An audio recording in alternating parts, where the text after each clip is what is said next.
మేనిఫెస్టోలో పెట్టిన విధంగా గవర్నమెంట్ వచ్చిన తర్వాత ఫస్ట్ సంతకం డిఎస్సి మీదే, మెగా డిఎస్సి మీదే పెడతామని చెప్పడం జరిగింది. దానికి అనుగుణంగానే మొట్టమొదటి సంతకం మెగా డిఎస్సి మీద పెట్టడం, తర్వాత దాన్ని కండక్ట్ చేస్తే తెలుగుదేశం పార్టీ వారికి, చంద్రబాబు నాయుడు గారికి పేరు వస్తుంది అనేటువంటి ఆలోచనతో, దాన్ని ఎట్లయినా ఆపాలనేటువంటి ఆలోచనతో సుమారు 30 కేసులు గౌరవ న్యాయస్థానాల్లో వేసి ఎట్లయినా కానీ ఈ డిఎస్సి ఎగ్జామ్ని నిలుపుదల చేయాలని చెప్పి సాయశక్తులా ప్రయత్నించినటువంటి గొడ్డల పార్టీ వైసీపీ పార్టీ. రాష్ట్రంలో ఉన్నటువంటి నిరుద్యోగ యువత మొత్తాన్ని కూడా ఒక ఆలోచన చేయమని అడుగుతా ఉన్నా. గత 5 సంవత్సరాల్లో ఒక్క టీచర్ ఉద్యోగం ఇచ్చినటువంటి పాపాన పోలేదు జగన్మోహన్ రెడ్డి గారు. ఇవాళ ఎంతో పకడ్బందీగా జరిగినటువంటి డిఎస్సి ఎగ్జామ్ని చాలా చులకనగా మాట్లాడుతూ, ఇవన్నీ కూడా, ఈ పోస్టులన్నీ కూడా తెలుగుదేశం పార్టీ వాళ్ళు అమ్ముకున్నారని, లేకపోతే ఒక కులం వారికే స్పోర్ట్స్ కోటాలో ఎక్కువ పోస్టులు వచ్చినాయి అని చెప్పేసి ఇవాళ చెప్తా ఉన్నారు. ఆలోచన చేయండి. 2014-19 టైంలో కూడా సిఐల నుంచి పోలీస్ డిపార్ట్మెంట్లో సర్కిల్ ఇన్స్పెక్టర్స్గా పనిచేస్తున్న వాళ్ళకి రోస్టర్ విధానంలో వాళ్ళకి డిఎస్సి ప్రమోషన్స్ వస్తాయి. ఆ డిఎస్సి ప్రమోషన్స్లో కూడా మొత్తం 19 డిఎస్పి పోస్టులు కూడా ఒక కులానికే ఇచ్చారని చెప్పి రాష్ట్రంలో ఉన్నటువంటి అన్ని కులాల వాళ్ళని కూడా రెచ్చగొట్టినటువంటి పరిస్థితి. అలాగనే వాళ్ళు చెప్తా ఉన్నాం, మీరు కూడా మీ 2019-24 హయాంలో కొన్ని ఎగ్జామ్స్ కండక్ట్ చేశారు. అది డిఎస్సి కాదనుకోండి. ఆ ఎగ్జామ్స్ కండక్ట్ చేసినటువంటి పరిస్థితి, ఆ ఎగ్జామ్స్ని ఎక్కడ వాల్యుయేషన్ ఎక్కడ కండక్ట్ చేశారు? మీరు తీసుకెళ్ళి హాయిలాండ్ రిసార్ట్లో కూర్చుని అక్కడ పేపర్లు దిద్దేటటువంటి కార్యక్రమం చేశారు. అలా మీరు అక్కడ ఉద్యోగాలన్నింటినీ అమ్ముకున్నటువంటి పరిస్థితి. ఆ తర్వాత మొన్న హైకోర్టులో కూడా దాని మీద ఎంక్వైరీ రావటం, దాంట్లో సీతారామయ్యలు వాళ్ళందరినీ కూడా అరెస్ట్ వారెంట్లు రావటం కూడా మనందరం చూసాం. డిఎస్సి ఎగ్జామ్స్ని, ఈ టీచర్ ఉద్యోగాల్ని ఎక్కువ శాతం డిఎస్సి ఎగ్జామ్స్ కండక్ట్ చేసి ఉద్యోగాలు ఇచ్చినటువంటి ఘనత తెలుగుదేశం పార్టీ నారా చంద్రబాబు నాయుడు గారికే దక్కుద్ది.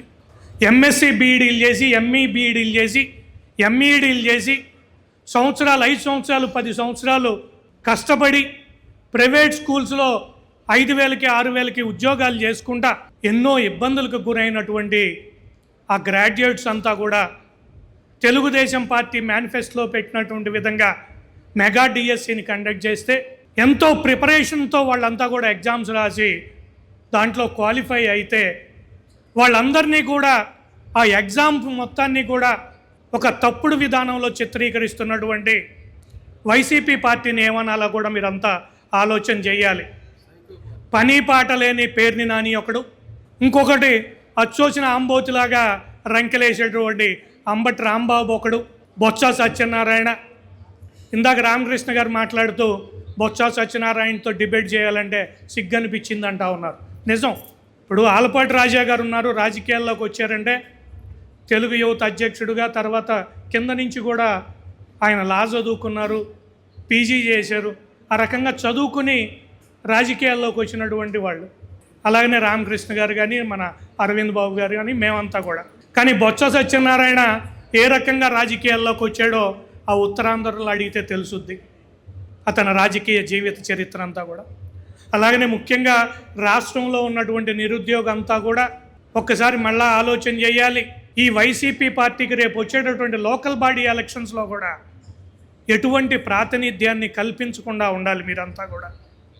ఎందుకంటే తెలుగుదేశం పార్టీ మేనిఫెస్టోలో పెట్టింది, ప్రభుత్వ పరంగా కానీ ప్రైవేట్ పరంగా కానీ 20 లక్షల ఉద్యోగాల్ని క్రియేట్ చేస్తాం ఈ 5 ఏళ్ల పాలనలో అని చెప్పి.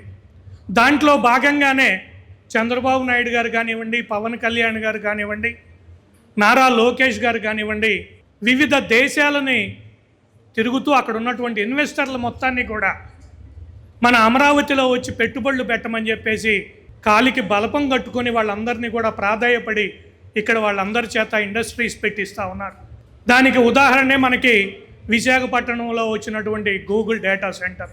ఇలాంటి పెద్ద పెద్ద కార్యక్రమాలు తీసుకుని లక్షల ఉద్యోగాలు క్రియేట్ చేస్తూ ఉన్నారు విద్యార్థులందరూ. ఇప్పుడు మీరు చదువుకుంటూ ఉన్నారు, మీలాంటి వాళ్ళంతా రేపు 2 ఏళ్ల తర్వాత మీరు డిగ్రీ అయిపోయి వస్తే మీరంతా ఎక్కడ తేలుతారు? ఈ రాష్ట్రంలో డిగ్రీ చదువుకున్న ప్రతి విద్యార్థి కూడా తేలేది హైదరాబాద్లో తేలుతారు, ఎందుకంటే ఇక్కడ ఉద్యోగాలు లేదు కాబట్టి.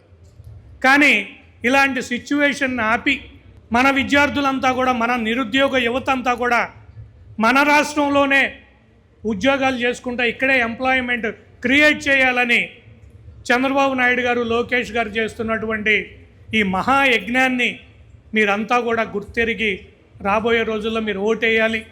ఓటేసేటప్పుడు ఒక్కసారి గుండె మీద చేసుకుని ఏ పార్టీకి మనం ఓటేస్తే ఈ రాష్ట్రం సుభిక్షంగా ఉంటుంది, అమరావతి నిర్మాణం పూర్తి అవుతుంది, పోలవరం పూర్తి అవుతుంది, నదుల అనుసంధానం జరుగుతుంది, నిరుద్యోగ యువత మొత్తానికి ఉద్యోగాలు వస్తాయి పారదర్శకంగా అని చెప్పి మీరంతా ఆలోచన చేయాలని కోరుకుంటూ, పెద్దలు చెప్పిన వాటన్నిటినీ కూడా మీరంతా కూడా మనసులో పెట్టుకుని ఎక్కడన్నా చర్చ వచ్చినప్పుడు ఆ చర్చలో మీరు కూడా పాల్గొనాలి.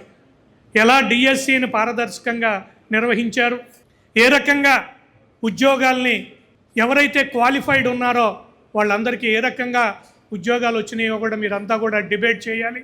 చేయకపోతే రాక్షసులు ఏదైతే కనుక ఒక అబద్ధాన్ని పదే పదే పదే చెప్పి దాన్ని నిజమని నమ్మిస్తారో అలా నమ్మకాన్ని ప్రజలంతా కూడా నమ్మి రేపు పొద్దున తప్పుడుగా వాళ్ళకి మళ్ళీ ఓట్లు వేయడానికి అవకాశం ఉంది.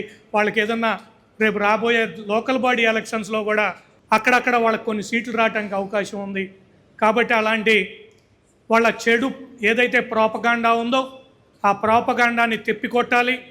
తెలుగుదేశం పార్టీ కూటమి ప్రభుత్వం ఏదైతే ఈ విద్యార్థుల కోసం, నిరుద్యోగ యువత కోసం, ఈ రాష్ట్ర అభివృద్ధి కోసం పాటుపడుతూ ఉందో ఈ ప్రభుత్వాన్ని, కూటమి ప్రభుత్వాన్ని మీరందరూ కూడా ఆశీర్వదించాలని చెప్పేసి కోరుకుంటూ, ఇందాక చెప్పారు రామకృష్ణ గారు, ఎవరైతే వాళ్ళ డిఎస్సిలో క్వాలిఫై అయ్యారో 16,000 మందిని, వీళ్ళని ఎవరిని కూడా ఒక్క పోస్టు కూడా తీసేసేటటువంటి పరిస్థితి జగన్మోహన్ రెడ్డికి ఉండదు, అది తెలుసుకోవాలని చెప్పి కోరుకుంటూ ఈ అవకాశం ఇచ్చినటువంటి మీ అందరికీ కూడా కృతజ్ఞతలు తెలియజేసుకుంటూ సెలవు తీసుకుంటున్నాను.